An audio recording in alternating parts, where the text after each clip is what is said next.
We are in an emergency.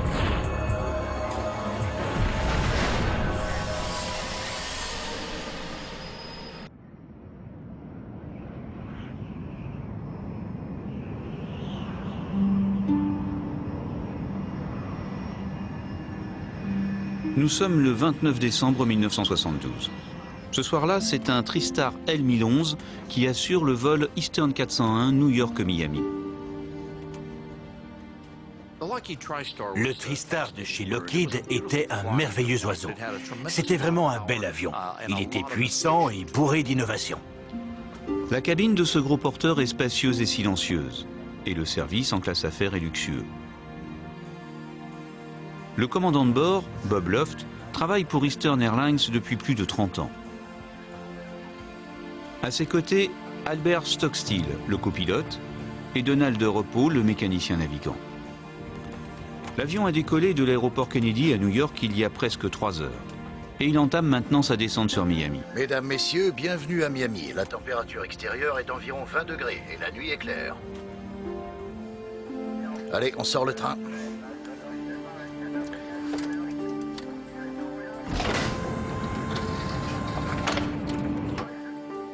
Dans le poste se trouve un 4e homme, Angelo Donadeo. C'est un expert en maintenance de la compagnie. Mais aujourd'hui, il est en repos et il rentre simplement à Miami. À bord, il y a 176 passagers.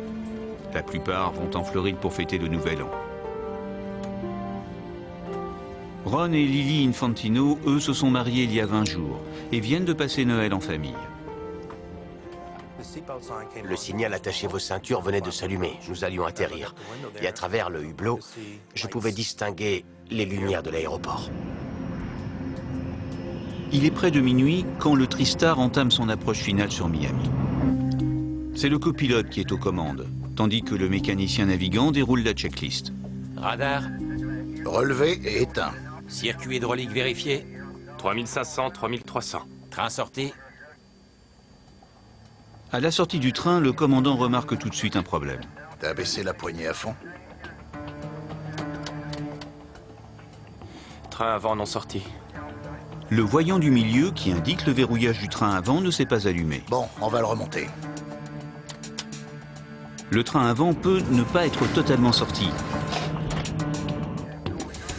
Le commandant fait un 2e essai. Les soutes de train s'ouvrent de nouveau. La sortie du train est assez bruyante. Quand on a l'habitude de l'avion, c'est un bruit familier. Là, les pilotes ont recommencé plusieurs fois. Ça ne nous a pas affolés, ça arrive parfois. On s'est juste regardé en se disant « Bon, eh bien, on n'est pas rentré. »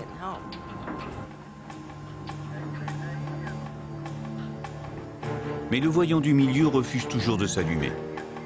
Si le train avant n'est pas verrouillé, il peut céder sous le poids de l'avion et l'atterrissage peut tourner à la catastrophe. Miami Tour de Eastern 401, nous allons différer l'atterrissage. La lampe du train avant refuse de s'allumer. Eastern 401 reçu. Remontez dans l'axe à 2000 pieds. Et passez sur la fréquence approche unité 28.6. Vous voulez que je vérifie les lampes? Oui, vérifiez. Le mécanicien navigant allume ce que les pilotes appellent l'arbre de Noël. En clair, tous les voyants sont allumés pour détecter les ampoules déficientes. Le voyant du train avant ne s'allume pas. L'ampoule est probablement morte. Sauf si le train avant ne s'est pas réellement verrouillé. Comment savoir? Bob, vous pouvez essayer de secouer un petit peu l'ampoule? Mais l'ampoule en question est hors de portée du commandant. Après avoir demandé au vol 401 de remonter à 2000 pieds, le contrôle aérien éloigne l'avion de l'aéroport le temps de résoudre le problème. Vous voulez que je prenne les commandes, Bob? Quelle fréquence nous a-t-il dit, Bert? Unité 28.6. Je vais lui parler. Elle est juste au-dessus de la rouge, c'est ça? Oui, mais je ne peux pas l'atteindre d'ici. Non, je n'y arrive pas non plus.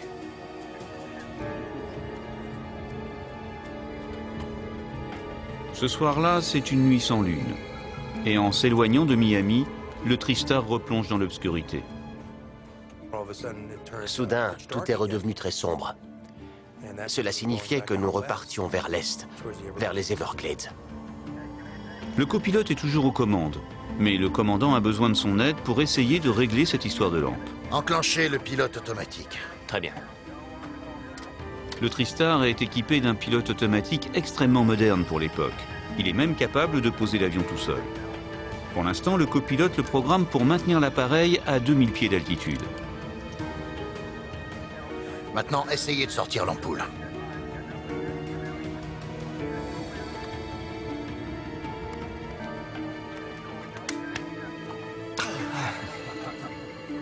L'ampoule est enfin retirée, mais à l'œil nu, impossible de savoir si elle est ou non grillée.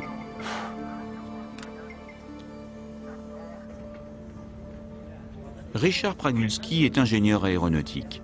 Il prend régulièrement ce vol et se doute que l'équipage doit faire face à un problème. L'avion se dirigeait vers les Everglades. Je savais que quelque chose n'allait pas à bord, parce qu'on tournait en rond et qu'on retardait l'atterrissage. Et le problème ne s'arrange pas, car maintenant le copilote n'arrive plus à remettre l'ampoule en place. Poussez l'interrupteur vers l'avant. Ok, il est de travers maintenant. Eastern 401, virez à gauche pour 1, cap 300. Ok, 300, Eastern 401. Descendez voir si ces satanés roues sont bien verrouillés. La soute électronique, surnommée le trou de l'enfer, est située juste sous le cockpit. Ce type de soute n'existe que sur les gros porteurs. Et de là, il est possible de vérifier visuellement le verrouillage du train avant. Vous pouvez me passer un mouchoir pour que j'ai une meilleure prise? Ensuite, rabats-le et tourne-le à droite. Ou n'importe quoi d'autre. Et tourne-le vers la gauche une seule fois. Descendez et regardez si cette Elle satanée... est coincée, Bob. Si j'avais une pince, je pourrais essayer avec ce mouchoir. Je peux t'en donner, mais si tu forces, ça va finir par casser, crois-moi. Eh bien, tant pis. Descendez voir si le train est aligné sur la ligne rouge. C'est tout ce qui m'importe. C'est un comble de s'acharner sur une lampe à 20 centimes. Sur un tel avion.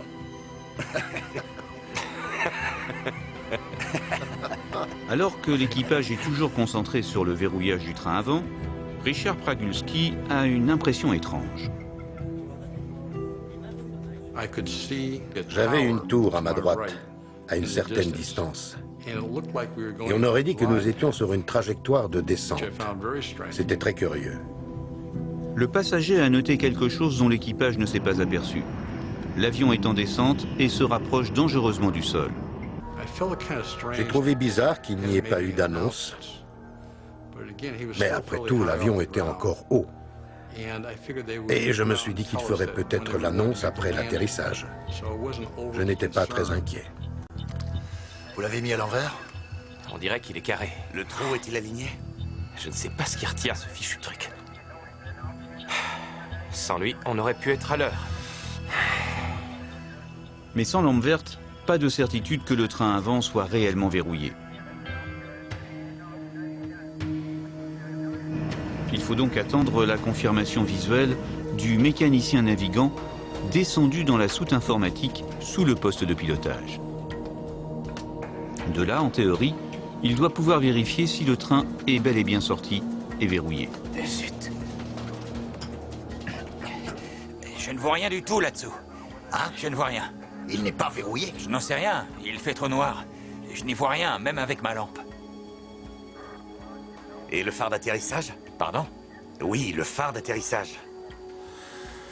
Le commandant a oublié d'allumer le phare d'atterrissage qui éclaire le train avant. Réessayez.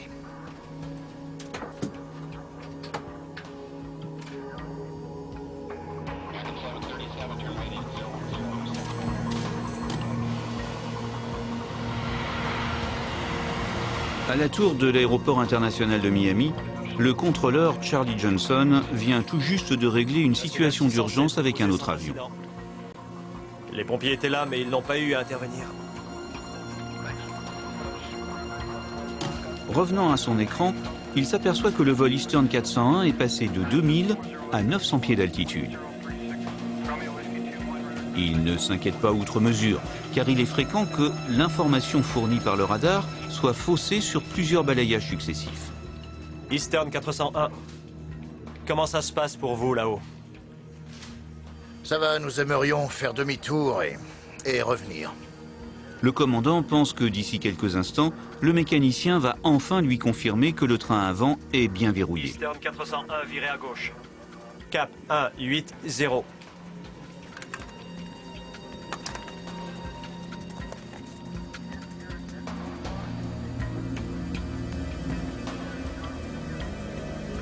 L'avion a pris un cap à l'est pour rejoindre le point d'entrée du circuit d'atterrissage.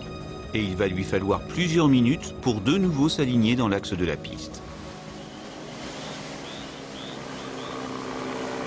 Au même moment, quelques dizaines de mètres plus bas, Bob Marquis est en train de chasser la grenouille avec un ami. Quand soudain, il voit passer le Tristar. J'ai juste vu des lumières clignoter dans le ciel. Mais il faisait nuit, je ne voyais pas l'horizon. C'était impossible de savoir à quelle hauteur était l'avion. C'est à cet instant que les pilotes réalisent qu'il y a un problème. Qu'est-ce qui se passe avec l'altimètre? Quoi? On est toujours à 2000 pieds, non? Hé, mais que se passe-t-il?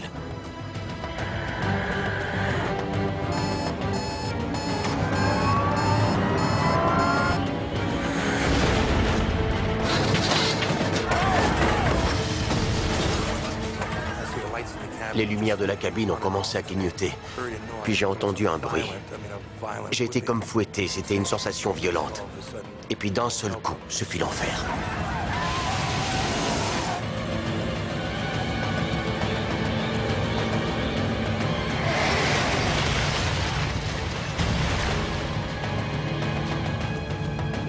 Instantanément, le spot radar de l'Eastern 401 disparaît de l'écran du contrôleur. Eastern 401, j'ai perdu votre contact radar, votre transpondeur. Quelle est votre altitude? Pour toute réponse, il n'obtient qu'un long silence. Et un message d'un autre appareil dans le même secteur lui fait comprendre que le pire est arrivé. Miami, tour de National 611. Nous venons de voir un grand flash. Cela venait de l'ouest. Je ne sais pas ce que c'est, mais nous voulions vous prévenir.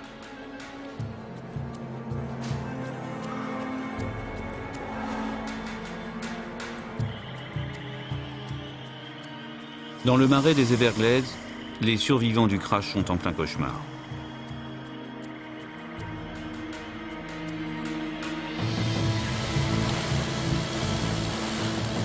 Bob Marquis essaie de rejoindre la zone de l'accident. J'y suis allé aussi vite que je pouvais. Mais ça m'a quand même pris une quinzaine de minutes pour arriver sur les lieux du crash.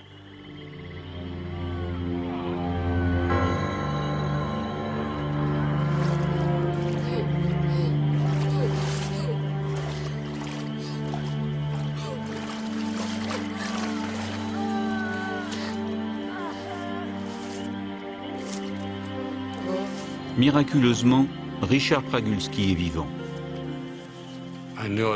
Je savais que j'étais grièvement blessé parce que mes vêtements étaient en lambeaux. J'avais toute la partie supérieure du corps dénudée et je pouvais retirer des lambeaux de peau sur mes bras. Je savais aussi qu'en état de choc, on ne ressent pas vraiment la douleur. Je savais que j'étais grièvement blessé et je me suis dit que la douleur allait venir plus tard. Mais comment rester calme et sortir du marais dans de telles circonstances? Plus je restais dans le marais, plus j'étais en danger. Au moment de l'impact, une vague de kérosène enflammé a dévasté la cabine passager. Je me souviens d'une boule de feu m'arrivant sur le visage. Je me souviens avoir vu un flash et avoir essayé de respirer, mais sans y parvenir. Bien sûr, le feu avait consommé tout l'oxygène de l'air. Et c'est la dernière chose dont je me souvienne avant de me retrouver dans le marais. Ron Infantino, lui, a été assommé par le choc. Il reprend conscience en plein marais. J'ai été éjecté plus loin et je n'étais pas avec les autres passagers. Lily. Lily. Il est grièvement blessé. Et sa femme Lily, qui était assise à côté de lui, est introuvable.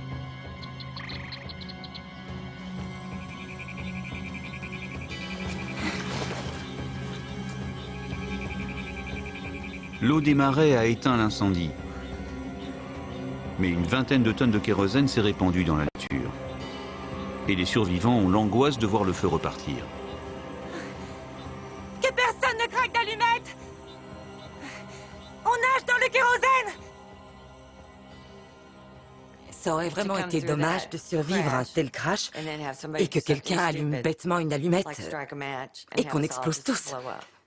C'était ça, ma plus grande peur.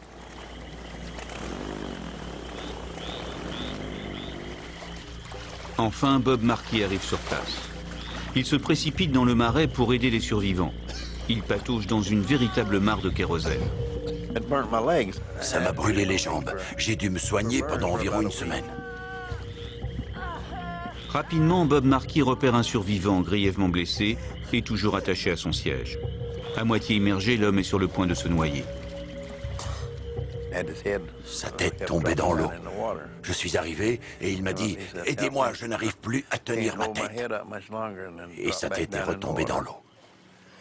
Alors je l'ai aidé, je l'ai sorti de son siège. « T'inquiète pas, mon gars. Je te tiens, je te tiens. » Bob va ainsi sauver des dizaines de personnes de la noyade.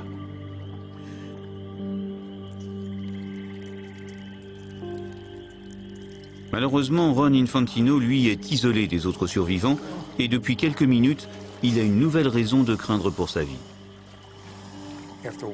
J'entendais passer les alligators et les serpents dans les herbes. J'entendais le rugissement des alligators qui sortent à cette heure-là. Si un alligator ou un serpent me trouvait, alors là, j'étais mort. Je ne pouvais pas me défendre. Et c'est à ce moment-là que j'ai entendu un chant de Noël.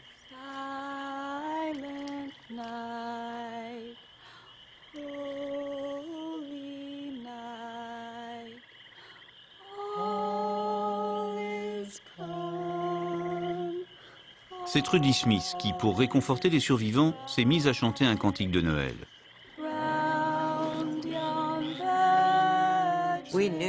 Nous savions instinctivement que nous n'allions pas sortir d'ici tout de suite.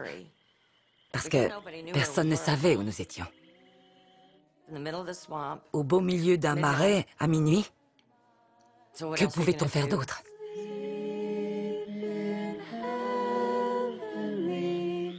Il faut nous imaginer dans le noir, en pleine nuit, et en pleine désolation, entendre une voix chanter.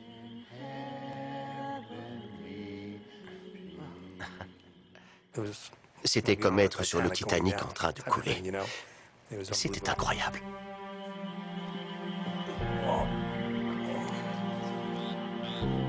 L'alerte est aussitôt donnée, et les hélicoptères des gardes-côtes se lancent à la recherche de l'avion. Mais la nuit est sombre, et trouver le lieu du crash est difficile. Au sol, Bob Marquis essaie désespérément de signaler sa présence aux hélicoptères. Je les voyais aller dans la mauvaise direction. Et j'ai fait des signes avec ma lampe jusqu'à ce qu'ils fassent demi-tour pour revenir vers nous.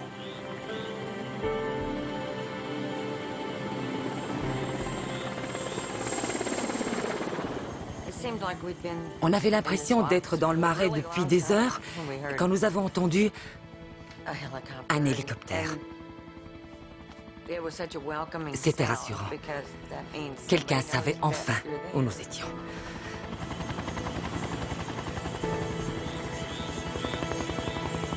Moins de 30 minutes après le crash, l'épave est localisée dans les marais. Mais les hélicoptères ne peuvent pas se poser à moins de 100 mètres.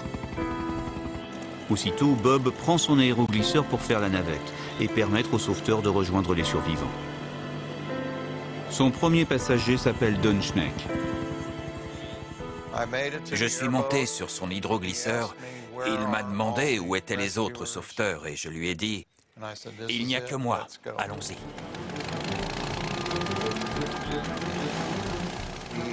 Nous avons pénétré dans le marais jusqu'à ce qu'il s'arrête. Il ne voulait pas aller plus loin et prendre le risque de renverser quelqu'un. Il y avait des corps partout.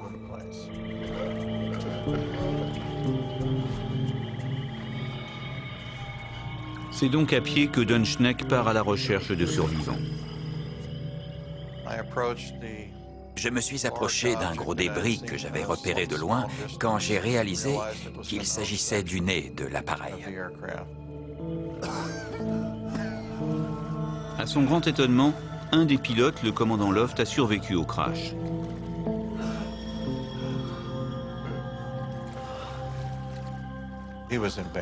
Il était très mal. Il avait des plaies ouvertes et des côtes cassées. Il était en état de choc. Je lui ai dit de se calmer, que j'étais seul, mais que les autres arrivaient. Et je lui ai dit d'attendre, de s'accrocher. Je vais mourir. Quand il m'a dit ça, j'ai essayé de le rassurer. Il fallait qu'il tienne bon, qu'il s'accroche. Je me sentais vraiment impuissant, car j'étais tout seul.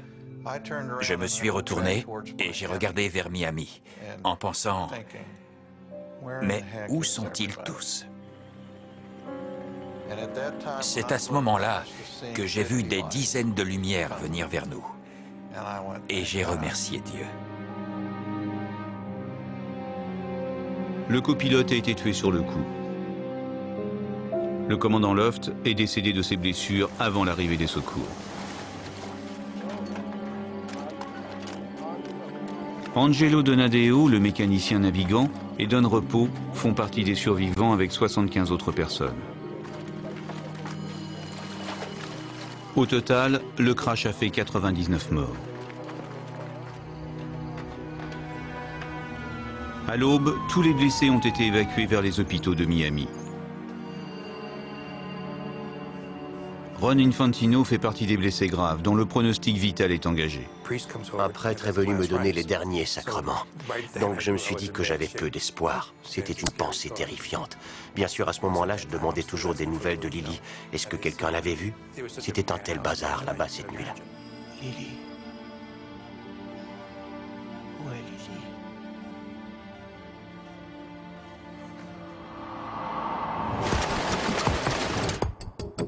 L'accident fait la une de la presse mondiale. C'est à la fois le premier crash d'un gros porteur et le plus meurtrier de toute l'histoire de l'aviation civile américaine. D'emblée, la pression est très forte sur les enquêteurs du NTSB, le bureau fédéral en charge des enquêtes sur les accidents d'avion. C'était un énorme puzzle.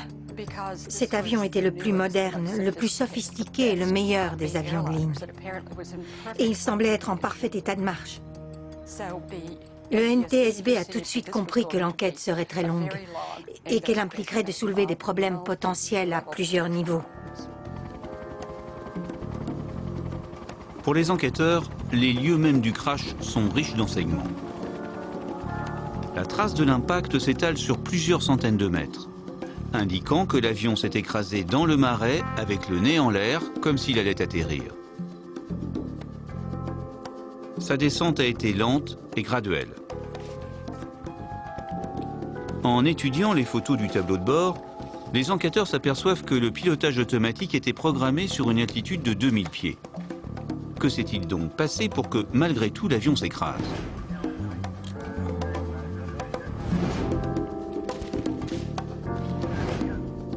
Angelo Donadeo, le quatrième homme dans le poste, est interrogé. Tout ce qu'il peut dire, c'est que l'équipage était très préoccupé par une histoire de lampe. Les boîtes noires sont finalement retrouvées au bout de 48 heures. Les enquêteurs attendent beaucoup des enregistreurs de vol, et ce d'autant que les témoins survivants se raréfient. Le mécanicien navigant, Don Repos, finit par succomber à ses blessures. Quant à Ron Infantino, on lui apprend le décès de sa jeune femme dont le corps a été retrouvé sous l'aile de l'avion.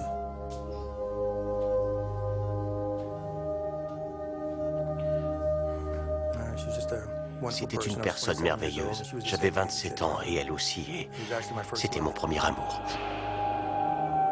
Et le jeune marié ne peut s'empêcher de culpabiliser, car il occupait le siège de sa femme. Ils avaient échangé leur siège plus tôt pendant le vol, lorsqu'elle s'est élevée pour aller aux toilettes. Elle a été éjectée dans le marais et s'est noyée, et lui a survécu. Quant au marais, il fut à la fois une bénédiction et une malédiction. C'est le marais qui a sauvé la plupart des gens, parce que quand l'avion s'est écrasé, le marais a absorbé toute l'énergie. La boue l'a absorbé et l'avion s'est démantelé. L'eau des marais est très épaisse, et la boue a limité les hémorragies des survivants, permettant à certains de rester en vie jusqu'à l'arrivée des secours. Le revers de la médaille fut une contamination microbienne liée à certains germes présents dans les boues noires des Everglades. Et cette contamination peut déboucher sur une gangrène gazeuse capable de tuer un patient en 48 heures. Pour lutter contre la gangrène gazeuse, il n'y a que deux moyens, soit l'amputation, soit installer le malade dans un caisson hyperbare. En clair, il s'agit d'un conteneur rempli d'oxygène à haute pression.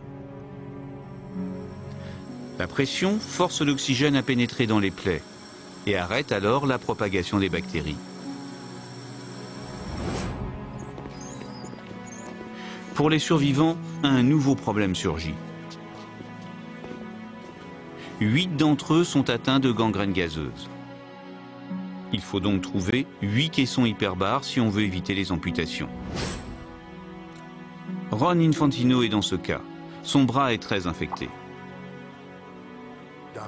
Le docteur est entré et m'a dit que j'avais une gangrène gazeuse et qu'il devait m'amputer du bras immédiatement ou me mettre en caisson hyperbare. Malheureusement, le seul caisson de la ville se trouvait à l'hôpital de la Pitié et il était déjà utilisé. Alors que les médecins cherchent un caisson pour Ron Infantino, les enquêteurs, eux, continuent à examiner les débris de l'avion. Ils passent au crible notamment les instruments, les commandes de vol et ce qu'il reste des moteurs et des circuits électriques et hydrauliques. L'avion était quasiment neuf. Il était en parfait état. Nous n'avons trouvé aucun motif pouvant expliquer le crash. En fait, certaines pièces de l'avion sont en si bon état que le NTSB les restitue à Eastern Airlines pour que la compagnie puisse les réutiliser sur d'autres appareils de sa flotte. Quant à Ron Infantino, finalement, un caisson hyperbare se libère sur une base navale à Panama City. Le blessé est aussitôt transféré pour un séjour d'une 40aine d'heures dans le caisson où l'oxygène sous pression aura raison des bactéries et lui sauvera la vie. Messieurs, pour ce crash, il y a 3 causes possibles à explorer. Pour l'instant, ce crash demeure un mystère. Un avion ultramoderne, sans problème technique apparent, perd 2000 pieds sans que l'équipage ne s'en aperçoive. S'agit-il d'une défaillance humaine? En tout cas, pour les enquêteurs, c'est l'explication la plus probable. Et ce, d'autant que l'autopsie du commandant apporte un élément déterminant.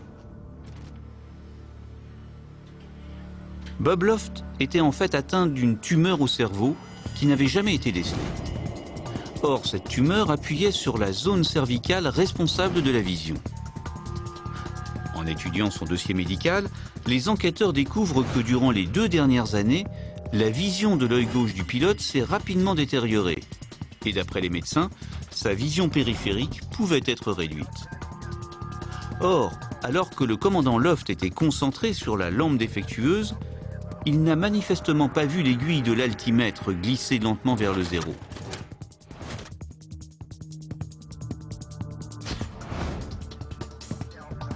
Et les enquêteurs s'interrogent. Est-ce qu'une maladie non décelée peut être à l'origine de la première catastrophe aérienne impliquant un gros porteur? On est toujours à 2000 pieds, non? Mais que se passe-t-il? Pour mieux connaître le passé du commandant de bord, les enquêteurs interrogent ses proches et dissèquent son dossier médical. Les enquêteurs ont appris des amis et de la famille du commandant Loft qu'il avait une vision parfaite. C'était un tireur d'élite hors pair. Il tirait surtout des colombes, qui sont de très petites cibles. À la dernière visite médicale obligatoire pour les pilotes, les médecins lui avaient prescrit des lunettes correctrices pour piloter. Mais cela ne prouve pas forcément une réduction dangereuse de son champ visuel. Il avait 55 ans et à cet âge, la plupart des gens portent des lunettes. Le docteur Joe Davis, qui a procédé à l'autopsie, m'a dit que même si la tumeur appuyait sur les zones du cerveau qui contrôlent la vue, il n'y avait aucune raison de croire que sa vision était affectée. Il estimait que cela n'avait aucun rapport avec l'accident. Quoi qu'il en soit, le diagnostic médical ne suffit pas à expliquer pourquoi le vol 401 a entamé une descente intempestive. Enclenchez le pilote automatique. Très bien.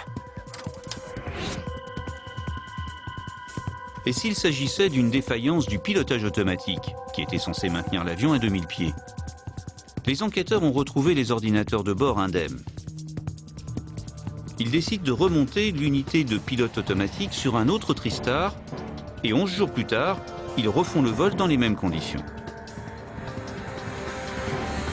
Mais le pilote automatique ne présente aucune anomalie et maintient bien l'avion à 2000 pieds. A priori, donc, ce n'est pas la bonne piste. Les enquêteurs se posent alors une autre question.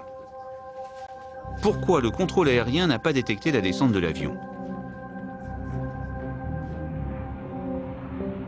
Miami est un des premiers aéroports au monde à avoir été équipé d'un nouveau radar, capable de donner la position, la vitesse et l'altitude de l'appareil. Pourquoi Charlie Johnson, le contrôleur, n'a-t-il pas alerté l'équipage?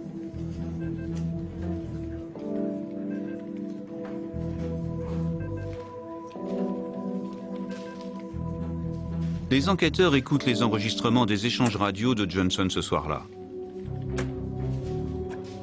National 607 a une urgence. Envoyez des pompiers et une ambulance immédiatement. Et ils découvrent qu'un autre appareil en difficulté avait largement monopolisé l'attention du contrôleur. Le vol national 607 qui précédait l'Eastern 401 avait lui aussi un sérieux problème de train d'atterrissage. Piste 9, nous avons besoin des pompiers et des ambulances. Je répète, nous avons besoin des pompiers et des ambulances. Pour gérer au mieux cette urgence, Charlie Johnson avait transféré le vol 401 à un de ses collègues.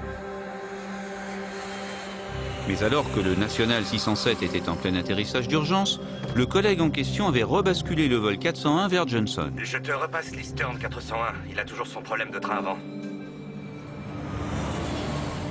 À cet instant, le vol Eastern 401 est déjà en train de survoler les marais des Everglades. Quant au contrôleur, il a 5 autres avions à surveiller et la fin de la procédure d'urgence du vol précédent. National 607 s'est posé sans incident. Les pompiers étaient là, mais ils n'ont pas eu à intervenir. C'est là qu'il s'est aperçu que l'altitude du vol 401 avait chuté de 900 pieds. Ça peut être une erreur due au fonctionnement du radar. Ça arrive et à l'époque c'était très fréquent. Souvent le radar nous annonçait des avions au niveau de la mer. Pendant 2 ou 3 minutes, nous avions des indications erronées d'altitude. Et puis tout à coup, ça revenait et nous retrouvions l'avion à sa place. Le mérite de ce contrôleur, c'est d'avoir réagi. Charlie Johnson décide quand même de contacter le vol 401. Eastern 401, comment ça se passe pour vous là-haut? Ça va, nous aimerions faire demi-tour et revenir. Eastern 401, virez à gauche. Cap 180. À l'issue de ce bref échange radio, Charlie Johnson a cru que la situation était sous contrôle. Eastern 401, comment ça se passe pour vous là-haut? Ça va, nous aimerions faire demi-tour et... Les enquêteurs ont conclu qu'à cet instant, seul le contrôleur pouvait s'apercevoir que l'avion était en descente. Outre le fait que l'altitude indiquée sur le radar n'était pas fiable, pourquoi alors ne pas avoir averti l'équipage? La réponse est simple. À l'époque, ce n'était tout simplement pas dans les attributions des contrôleurs. À l'époque du crash, la FAA demandait aux contrôleurs aériens de procéder au tri des avions. Mais ça ne faisait pas partie de leurs attributions de contrôler l'altitude des appareils en vol. L'enquête se concentre à nouveau sur le poste de pilotage. Le TriStar 1011 est équipé de différents systèmes d'alarme pour aider les pilotes à percevoir un danger. Ainsi, une alarme se déclenche si l'avion s'écarte de plus ou moins 250 pieds de l'altitude affichée. D'ailleurs, sur les enregistrements, les enquêteurs entendent distinctement cette alarme, alors que le TriStar passe sous les 1750 pieds. T'as entendu? Comment ils ont pu rater ça? Les enquêteurs se replongent dans la transcription des discussions pour tenter de comprendre pourquoi personne n'a entendu cette alarme. Vous l'avez mis à l'envers? On dirait qu'il est carré. Au moment où l'alarme se déclenche pour avertir l'équipage d'une altitude trop basse, le commandant et le copilote sont en train d'essayer de réinstaller le voyant lumineux du train avant. Et le mécanicien navigant, lui, est dans le trou de l'enfer, la soute informatique, pour vérifier le verrouillage du train. Or, l'alarme sonore résonne sur le poste de travail du mécanicien. Plus éloignés, les deux pilotes concentrés sur leur discussion ne l'ont tout simplement pas entendu. La sonnerie que l'on entendait clairement sur l'enregistrement de la boîte noire n'a pas été entendue par les pilotes. Non pas parce qu'ils ne faisaient pas attention, mais parce qu'ils étaient absorbés par un autre problème. Nous ne sommes que des êtres humains, finalement. Au bout du compte, l'élément déclencheur de la catastrophe semble bien être la distraction de l'équipage. D'autant que plusieurs instruments leur indiquaient simultanément la descente. La question essentielle était pourquoi les pilotes étaient-ils préoccupés au point de ne pas surveiller leurs instruments? Ils devaient prendre en compte l'humain et les interactions avec les autres. Ils voulaient comprendre pourquoi personne n'avait remarqué que l'avion avait entamé sa descente en dessous de 2000 pieds. C'était un domaine totalement inconnu en 1972. En interrogeant de nombreux pilotes, les enquêteurs découvrent qu'en fait, la plupart font confiance au pilotage automatique et laissent leur vigilance s'endormir. Les pilotes sont-ils en train de devenir trop dépendants de la technologie? Enclenchez le pilote automatique. Très bien.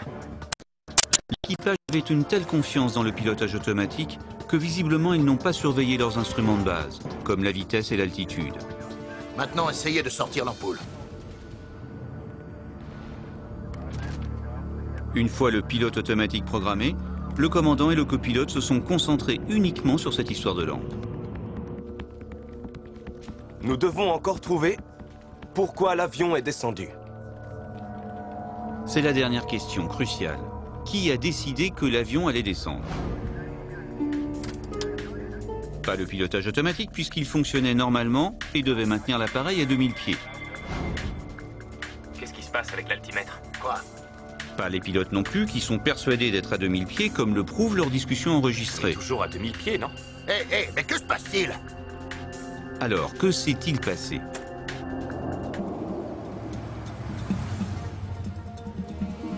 La vérité éclate 2 mois plus tard, lors d'une audience publique du NTSB à Miami.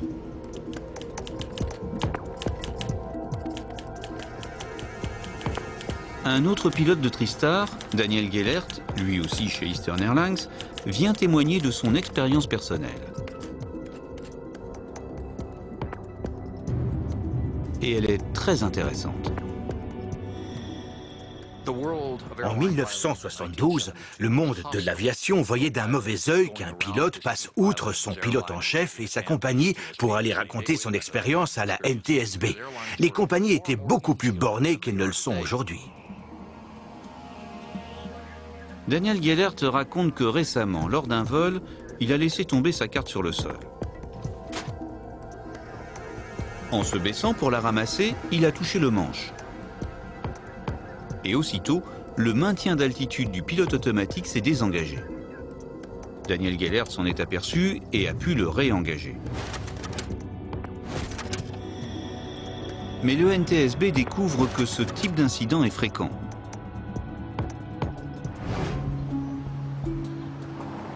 D'ailleurs, 17 jours après le crash, Eastern Airlines a publié une note à l'intention de ses pilotes de TriStar, les mettant en garde contre un choc involontaire sur les commandes, susceptible de désengager le pilote automatique. Sur tous les avions modernes, il y a un interrupteur à pression. Quand on veut reprendre les commandes, on ne perd plus de temps à couper le pilotage automatique, vous comprenez? Il suffit de prendre le manche en main pour qu'il se désengage. Grâce aux boîtes noires, les enquêteurs savent à quel moment précis l'appareil a entamé sa descente. Il était 23h, 37 minutes et 8 secondes. Ils savent aussi, grâce aux transcriptions, ce qui est en train de se dire dans le poste au même moment. Descendez voir si ces satanés roues sont bien verrouillés. En se retournant pour parler au mécanicien, le commandant a par inadvertance touché le manche. Un coup de coude suffisamment fort pour déconnecter la fonction altitude du pilote automatique. À partir de là, et sans que personne ne s'en aperçoive dans le poste, l'avion a entamé sa descente.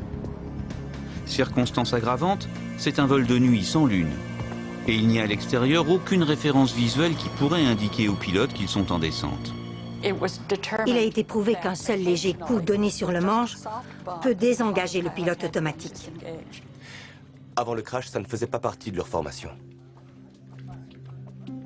De fait, un formateur d'Eastern Airlines a reconnu qu'avant le crash, ce point qui peut apparaître comme un détail n'était pas enseigné dans la formation des pilotes. Finalement, le NTSB conclut que l'accident était dû avant tout à une erreur du pilote. L'équipage n'avait pas été suffisamment formé et avait manié sans grande précaution des automatismes sophistiqués.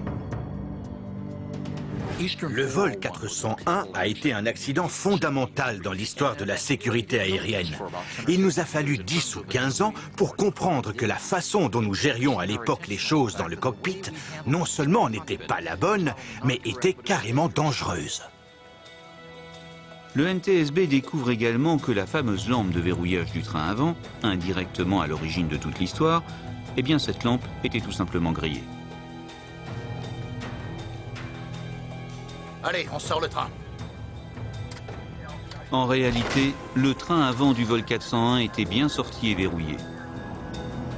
L'avion aurait pu se poser en toute sécurité. La seule panne sur cet appareil ultramoderne concernait une ampoule à 20 centimes. Le crash du vol 401 est en fait un élément fondateur en matière de sécurité aérienne. La formation des pilotes va évoluer, ainsi que la manière de réaliser les enquêtes sur les accidents. De nouvelles consignes sont également données aux contrôleurs aériens, qui dorénavant doivent informer les pilotes si leur altitude se modifie anormalement. Mais pour vraiment réduire le risque lié au facteur humain et changer les mentalités dans les cockpits, il va falloir attendre encore 4 années et la survenue de la plus grande catastrophe aérienne de toute l'histoire de l'aviation. En 1977, sur l'aéroport embouteillé de Tenerife, en plein brouillard, 2 Boeing 747 se percutent au décollage. Je répète, nous sommes prêts au décollage. Ok, restez en stand-by, je vous appelle. 1736, signalez-moi quand la piste est dégagée.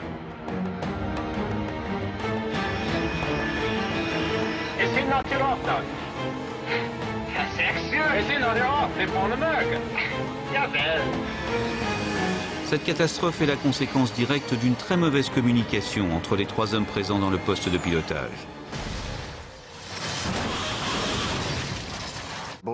Dans ces 2 accidents, celui de Tenerife et celui du vol 401, on voit que les équipages font du bon travail. Mais il ne faut pas oublier que ce sont des êtres humains. Or, les choses peuvent rapidement très mal tourner quand on oublie que les êtres humains sont faillibles. À la fin des années 70, la NASA lance un grand programme pour développer les sciences du comportement et réduire les erreurs humaines. Les pilotes doivent se tenir prêts. Leur comportement durant ce vol va être étudié de près par nos équipes. C'est ainsi qu'est né le CRM, en français, la gestion des ressources de l'équipage. La gestion des ressources de l'équipage signifie qu'il n'y a pas un commandant qui dirige et les autres qui suivent. Le commandant doit être le leader, mais il doit aussi écouter et interagir avec les autres membres d'équipage qui eux aussi ont droit à la parole. Des décennies plus tard, le cas du vol 401 est toujours cité dans les écoles de pilotage comme l'exemple type d'un mauvais CRM. Le problème, c'est que Bob Loft ou Stockstill, à l'époque, n'avaient pas appris que lorsque quelque chose ne va pas, la première responsabilité du commandant, c'est de maintenir lui-même le contrôle de son avion ou de désigner quelqu'un pour le faire. On est à 2000 pieds. Vous voulez que je prenne les commandes, Bob? Quelle fréquence nous a-t-il dit encore, Bert? Unité 28.6. Je vais lui parler. Sur le vol 401, le commandant n'a pas clarifié le rôle de chacun. Conséquence, les 3 hommes se sont penchés sur le même problème. Bob, vous pouvez essayer de secouer un peu l'ampoule? Il faut la sortir et ensuite la remettre. Avec le copilote aux commandes et le commandant qui dirigeait depuis son siège, c'était déjà mal engagé. Elle est juste au-dessus de la rouge, c'est ça? Oui, mais je ne peux pas l'atteindre d'ici. Le commandant ne pouvait pas atteindre la lampe. Le copilote, lui, le pouvait, mais il était aux commandes. Ça posait forcément un problème. Mais il n'avait pas été formé pour y faire face. Aujourd'hui, à travers les techniques de CRM, les équipages sont même formés pour résister aux sautes d'humeur d'un de leurs collègues. Vous pouvez me passer un mouchoir pour que j'ai une meilleure prise? Ou n'importe quoi d'autre? Descendez, regardez si cette satanée... Elle ne sort pas, Bob. Donc, si le leader a un problème, comme dans le cas présent avec une ampoule... Ok. Il est de travers maintenant. Poussez le... Et qu'il est très irrité et que le copilote ne fait qu'empirer les choses, le copilote va s'en vouloir. Je ne sais pas ce qui retient ce satané truc. Don Repo ne sera pas non plus content de devoir descendre pour régler le problème, et comme il ne voit rien, il va devoir remonter pour les prévenir. Ils sont tous tendus. Mais le train est-il en place? Je ne vois rien. Quand un équipage est aussi tendu, ce n'est pas le moment de se tourner vers le commandant pour lui dire « Vous auriez dû faire cela ». Mais ça fait partie des évolutions de la sécurité aérienne que nous pouvons maintenant enseigner à d'autres industries. L'attribution de tâches spécifiques à chaque membre d'équipage fut une des conséquences directes de la catastrophe du vol 401. Elle a permis d'améliorer notablement la sécurité aérienne. Mais le vol 401 est aussi entré dans la légende pour des raisons plus ésotériques. Durant les mois qui ont suivi le crash, des passagers ou des membres d'équipage ont à plusieurs reprises cru voir en vol des apparitions des membres de l'équipage du vol 401. Souvent sur des avions équipés de pièces récupérées sur l'épave du Tristar accidenté. Aux États-Unis, l'affaire fit grand bruit et un ouvrage lui fut même consacré, affirmant que les fantômes du vol 401 étaient bienveillants et voulaient juste éviter une nouvelle catastrophe. La réaction officielle d'Eastern Airlines face à ces histoires de fantômes a été celle de déni total devant le public, mais en privé, il y avait comme un vent de panique. Les apparitions réelles ou supposées de fantômes furent si nombreuses que Eastern Airlines décida finalement de retirer de ses avions toutes les pièces ayant appartenu au vol 401. Quant aux survivants, ils n'ont jamais oublié cette nuit du 29 au 30 décembre 1972 et les marais des Everglades. Et 35 ans plus tard, ils ont décidé de tous se réunir pour célébrer celui sans lequel la plupart seraient eux aussi devenus des fantômes. Ce jour-là, vous avez été vraiment courageux. Vous avez sauvé beaucoup de vies. Nous sommes ici aujourd'hui pour dire merci. Beaucoup parmi les survivants doivent la vie à Robert Marquis et à son hydroglisseur. Il les a vus se noyer et a décidé que la moindre des choses, c'était d'essayer de sauver ceux qu'il pouvait. Robert Marquis est le genre de personne que nous aimerions tous être si nous étions confrontés à ce type de situation. Il lui a fallu du courage pour faire ça. Il fait partie des vrais héros de cet accident.